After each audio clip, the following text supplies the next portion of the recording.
Hello mga kaibigan, maligayang pagdating sa aking channel. 10 tawag mula sa Istanbul. Naabot nito ang tuktok sa Europa. Ang ating bansa ay naging mahalagang boses sa mundo ng sinehan. Ang mga produktong may Turkish signature ay pinapanood ng milyon-milyong tao sa buong mundo. Ang mga digital streaming platform ay gumaganap ng isang tagapamagitan na papel para dito. Ang huling halimbawa nito ay ang huling pelikulang Tawag para sa Istanbul, na kamakailang inilabas sa madla, at ang pinag-uusap ang produksyon ay nagdulot ng bagyo ng madla.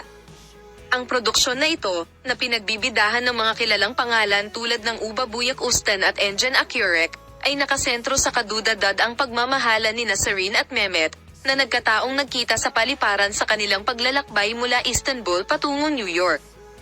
Ang pelikula, na nakatanggap ng mahusay na pagbubunyi mula sa madla, ay isang mahusay na tagumpay, na nanguna sa listahan ng pinakapinapanood sa maraming mga bansa. Sa maikling panahon, ang Huling Tawag para sa Istanbul ay umakyat sa tuktok sa mga pinakapinapanood na pelikula sa 76 na bansa at nagawang maabot ang tuktok sa 13 bansa.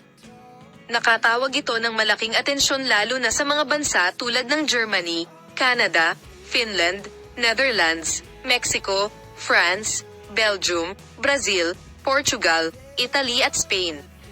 Ang script ng pelikulang Last Call for Istanbul, sa direksyon ni Onenk Uyankan, ay inihanda ni Nuran Evrensit.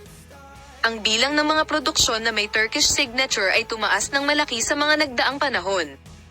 Nais kong pasalamatan kayong lahat sa panonood ng aming video, kasama ang mahusay na pagganap ni Ro at Tugba Buyak Ustan sa serye.